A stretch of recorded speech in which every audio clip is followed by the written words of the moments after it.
Terjemahan dia ukulu ni patutnya makanan. Pohon itu menghasil makanannya pada setiap waktu. Bermakna di sini pokok dia menghasilkan makanan. Dalam bahasa sains dia panggil pokok itu membuat proses, pokok yang menghasilkan makanan itu dipanggil proses fotosintesis. Pada setiap waktu ya, ada waktu-waktu dia akan buat lah. Waktu siang dia akan buat. Okey. Biasa kan kita baca surah Yasin. Menjadi amalan orang kita setiap hari Khamis malam Jumaat baca Yasin. Bagus, alhamdulillah, menjadi amalan orang kita. Cuma dalam ayat yang ke-80 kan, a'udzubillahi minasyaitonirrajim, allazi ja'ala lakum minas syajaril akhdari naran fa iza antum minhu tuqidun. Iaitu Tuhan yang menjadikan untukmu api dari kayu yang hijau. Dia yang kata ayat basah, maka tiba-tiba kamu nyalakan api dari kayu itu. Dulu orang sangkakan kayu kering yang dibakar, yang disusun buat macam unggun, api tu dibakar. Tapi dalam ayat ni mengatakan kayu hijau. Jadi kalau kita ambil pokok pisang, batang pisang tu kita susun, agak-agak kalau kita bakar, terbakar tak? Mesti letak kan. Kalaulah kita buat, orang kata apa? Mesti orang kata tak betul. Tapi itulah saintis begitulah. Bila dia buat kajian, ramai orang kata dia tak betul. Bila dia buat kajian ni, betul ke dia orang ni? Betul ke? Itu standard lah apa yang diterima. Okey, tapi di sini bermaksud kayu hijau ini adalah pokok hidup. Kerana pokok hidup dia buat fotosintesis. Dia akan buat proses fotosintesis. Yang mana kalau siapa-siapa di sini belajar di sekolah, kita selalu ajar pelajar kita ni tentang proses fotosintesis. Tapi jarang kita tunjukkan surah mana, ayat mana kan. Di mana Allah sebut di sini, ayat yang ke-25, tukti ukulaha kullahinin biizni rabbiha wa yadribullahul amsala linnasi la'allahum yatazakkarun. Di mana pohon itu menghasilkan buahnya. Terjemahan dia ukulu ni patutnya makanan. Pohon itu menghasil makanannya pada setiap waktu. Bermakna di sini pokok dia menghasilkan makanan. Dalam bahasa sains dia panggil pokok itu membuat proses, pokok yang menghasilkan makanan itu dipanggil proses fotosintesis. Pada setiap waktu ya, ada waktu-waktu dia akan buat lah. Waktu siang dia akan buat. Okey. Dengan seizin Tuhannya, dan Allah membuat perumpamaan itu untuk manusia agar mereka selalu ingat. Jadi dalam ayat Quran dah nyatakan pokok memang buat makanan.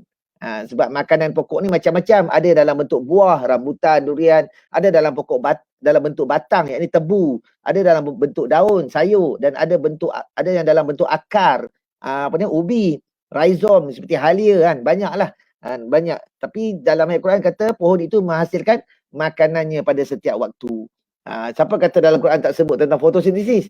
Ya, sebut. Cuma tidaklah menggunakan perkataan fotosintesis. Dia menggunakan perkataan tukti ukulaha kullahinin biizni rabbiha, pohon itu menghasilkan makanannya pada setiap waktu kan, dengan seizin Tuhannya. Okey. Jadi pokok dia perlukan apa? Cahaya, dia perlukan cahaya, karbon dioksida CO2, plus air ni H2O, kemudian jadilah C6H12O6 yang kita sebut glukos atau kanji atau karbo, dan membebaskan oksigen O2 ni lah. Persamaan ni tak seimbang lagi. Kita letak 6. Bagi pelajar yang ambil subjek kimia atau cikgu kimia, dia faham lah benda ni. Ataupun siapa-siapa yang pernah ambil kimia dia akan faham. Cuma mungkin dia tak ingat macam mana nak buat je. Tapi dia faham keseimbangan ni perlu ada kat sini kan. Okey, jadi C6H12O6 ni boleh diubah suai menjadi bioetanol. Seperti mana dalam Al-Quran surah Yasin ayat 80 tadi sebut, pohon itu menghasilkan pohon itu tadi kayu bakar basah tadi tu kan. Kita tengok sikit teknologi ni dibangunkan di mana. Okey, kita tengok sikit video dia.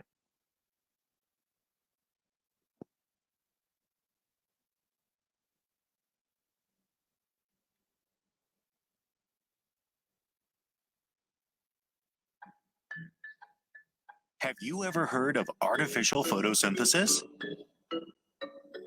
This technology takes CO2, karbon dioksida, water, air and sunlight dan to juga create matahari clean fuel. untuk create bahan bakar tadi ya. It has the potential to produce an inexhaustible source of energy. It can also help reduce the amount of CO2 emitting fossil fuels we use. Dengan ini kita akan pastikan udara kita bersih. Inilah fungsi orang beriman, memastikan alam ini selamat untuk diduduki oleh generasi yang akan datang. So idea ni kita ambil daripada pokok. During photosynthesis, plants use CO2 absorbed by their leaves, water absorbed by their roots, Air daripada akar, to create nutrients. akhirnya like jadilah glucose. glukos. Jadilah buah ke, tebu ke, ubi ke, sayur ke, and for animals that subsist on untuk plants. kita makan ataupun haiwan makan. Artificial photosynthesis mimics this idea and transforms CO2 and water into usable fuels, such as ethanol. Jadi etanol, masuk dalam kereta, kereta boleh bergerak. This technology efficiently recycles CO2. So it Dia doesn't contribute karbon to monoksida, jadi karbon dioksida, lepas tu dia It's receiving dia so ulang much begitulah. attention worldwide Dengan cara ini as kita the buat energy green technology lah. of the future. Panasonic entered this field in 2009. Saya selalu tanya pada pelajar. Ini siapa? Saya tanya pada pelajar, ini siapa? Ini orang apa? Dia akan jawab, ini orang Jepun. Betul lah, saya kata. Agak-agak dia mana baca Yasin tak? Saya kata. Orang kata jawab tak, saya kata. Saya kata, jangan-jangan kita yang jarang baca, tuduh orang pula tak baca. Kan? Difahamkan mereka ada unit yang mengkaji segala ilmu yang ada, segala-gala kitab yang ada, maka tak pelik lah kalau dia orang jumpa sesuatu. Tetapi kita yang baca Yasin setiap minggu pun tak jumpa. Sebab apa? Sebab kita tak faham apa yang kita baca. Jadi kita ubahlah, mulai Ramadan hari ni bukan sekadar tadarus yang menjadi amalan kita turun-temurun, tadarus kan. Mungkin kita dah perlu upgrade dah. Tadarus kemudian tadabur. Biar tak baca keseluruhan Al-Quran pun, tetapi kita baca sikit ayat dan kita tahu apa penjelasan dia. Daripada kita baca A sampai Z, and then bila tanya apa yang dibaca, dah.